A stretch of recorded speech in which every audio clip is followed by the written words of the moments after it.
I've been listening to a lot of Jesus Christ Superstar the past couple of weeks, so maybe it's just that I have heaven on my mind. Everything's alright. Two people are going to get that joke.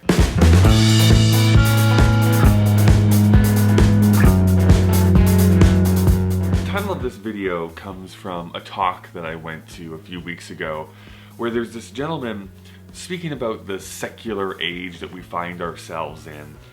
And he was mentioning, and I wish I could remember the writer's name, but it was this British author who'd written this autobiography, and he was mentioning how multiple times throughout this book, this gentleman said, "I don't believe in God, but I miss him." Or at least some sort of paraphrasing of that. And I have to say, I resonate with that line, with that message, so much. It's somewhat bizarre how much in my life I am surrounded by these people of faith, even when I don't have one. I mean, I do have faith insofar as I have faith in humanity, and I have faith in the fact that my phone will probably be updated sometime in the next couple months, making me not know how to do anything. But I mean, besides that, I have this belief in my heart that humanity will eventually do the right thing, even though it sometimes tries to exhaust every other possibility. When it comes to talk of God and spirituality, I know a lot of people like to shut down. They just don't want to engage in that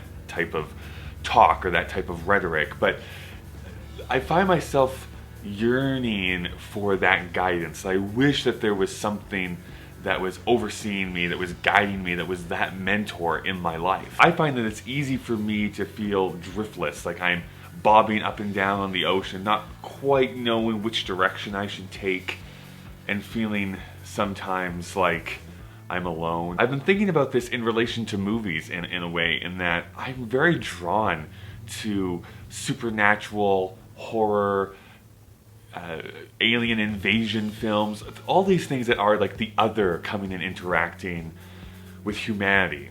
And I got to thinking, and I was having this conversation with a friend of mine who happens to be a pastor, and I told him, I think I know what this is. I think why I'm so drawn to these stories is that it forces you, within that 2-hour bubble of the movie kind of washing over you, that this is absolutely acknowledging that you're not alone, that there is other stuff out there in the universe, that there is some sort of cosmological guiding force. But then my silly rational brain kicks in and tells me, you know what, Kyle, sometimes a shirt is just a shirt. And what I mean by that is that oftentimes, especially English majors and film majors to an extent as well, love to obsess about the small details in a movie or a play or a book. And it's like, you know what, the blue represents the lost innocence of this child walking into... You know what?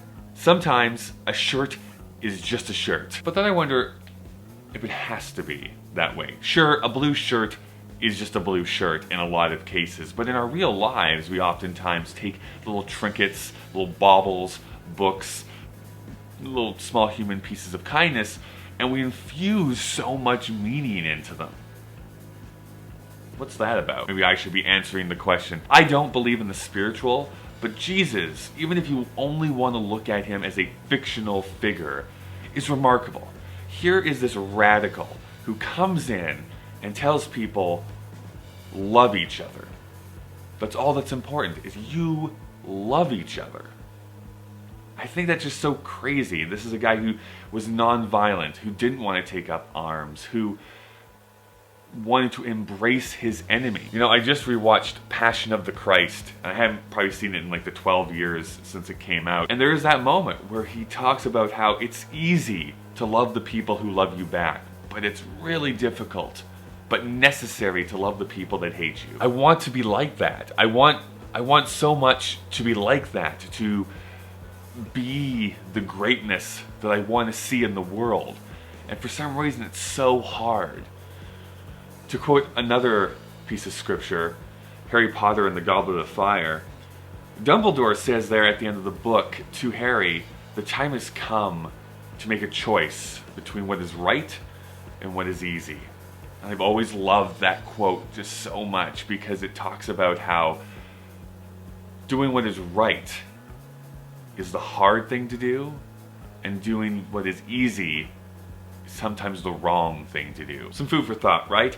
I'm a make-believe philosopher. I don't pretend to really know most of anything that I just talked about. It's just what I'm feeling. It's just my feelies that I have. What are your thoughts? Let me know down in the comments. Maybe talk about if you're spiritual or not, or how do you guide yourself through these tricky waters that we call life. Also, what's your favorite song from Jesus Christ Superstar? My name is Kyle. I upload videos every Monday and Thursday. I also sort of co-host a podcast called Whatever This Is. A link to that and all of my social media is down in the description below.